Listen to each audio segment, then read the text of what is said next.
Tertawa adalah hal wajar dalam kehidupan manusia. Tak jarang dengan tertawa, lelah menjadi hilang. Masalah pun sirna sekilas.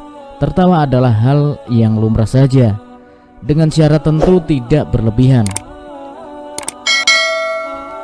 Nabi SAW menerangkan banyak tertawa ternyata mempunyai dampak yang buruk, yakni bisa melenyapkan fungsi hati dari yang tadinya hidup menjadi mati. Ini seperti disebutkan dari Abu Hurairah radhiyallahu anhu. Dia berkata, Rasulullah SAW bersabda, yang artinya janganlah kalian banyak tertawa, karena banyak tertawa akan mematikan hati. Hadis riwayat At-Tirmizi nomor 227, Ibnu Majah nomor 4183, dan dinyatakan sahih oleh Al-Albani dalam Sahih Al-Jami nomor 7435. Yang dimaksud dengan mematikan hati adalah menjadikan hati lalai untuk mengingat Allah dan lalai kepada kehidupan akhirat. Karena itu bila hati manusia lalai dalam mengingat Allah, maka sejatinya kematian lebih dekat kepadanya daripadanya kehidupan.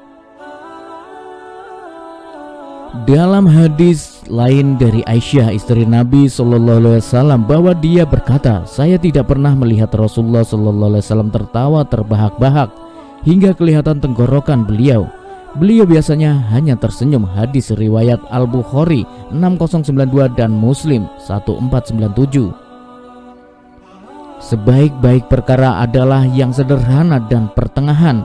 Tatkala Islam mensyariatkan untuk banyak senyum, maka Islam juga melarang untuk banyak tertawa, karena segala sesuatu yang kebanyakan dan melampaui batas akan membuat hati menjadi mati. Sebagaimana banyak makan dan banyak tidur bisa mematikan hati dan melemahkan tubuh, begitu juga banyak tertawa bisa mematikan hati dan melemahkan tubuh.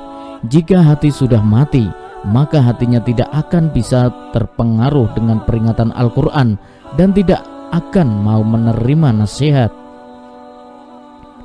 Dalam hadis lain Nabi SAW bersabda, diriwayatkan oleh Ahmad dari Anas bin Malik bahwa Rasulullah SAW menanya Jibril, kenapa saya tidak pernah melihat malaikat Mikail tertawa? Jibril pun menjawab, malaikat Mikail tidak pernah ketawa sejak Allah menciptakan neraka. Hadis riwayat Ahmad. Tertawa dan senda gurau tentu bukan tidak boleh, hanya saja tertawa sesekali atau ketika keadaan mengharuskan dia untuk tertawa, maka ini adalah hal yang diperbolehkan, tetapi bukan termasuk tuntunan Nabi SAW jika seseorang itu tertawa sampai terbahak-bahak. Karenanya tertawa terbahak-bahak adalah hal yang dibenci, walaupun tidak sampai dalam hukum haram. Rasulullah SAW pun pernah bersenda gurau, tapi senda gurau Rasulullah SAW tetap dalam hal yang benar dan tidak berdusta, bercanda dan menyisipkan dusta untuk membuat orang lain tertawa, maka hukumnya haram. Dalam Al-Muswah Al-Fiqhiyah 34208 disebutkan, berdusta saat bercanda tetap haram sebagaimana berdusta dalam keadaan lainnya. Ada sebuah hadis menyebutkan dari Ibnu Umar radhiyallahu anhu, Rasulullah SAW bersabda, aku juga bercanda namun aku tetap berkata yang benar. Hadis riwayat Tabrani dalam Al-Kabir 12391. Syekh Al-Albani mengatakan bahwa hadis tersebut sahih dalam Sahih Al-Jami. Sejatinya jika kita faham bagaimana dahsyatnya siksa neraka, maka seharusnya kita banyak menangis karena bisa jadi banyak dosa yang kita pikul. Sebaliknya kita pun mestinya banyak menangis bila membaca dan mendengar betapa surga itu tidak akan diraih dengan menempuh jalan yang mudah. Wallahu a'lam.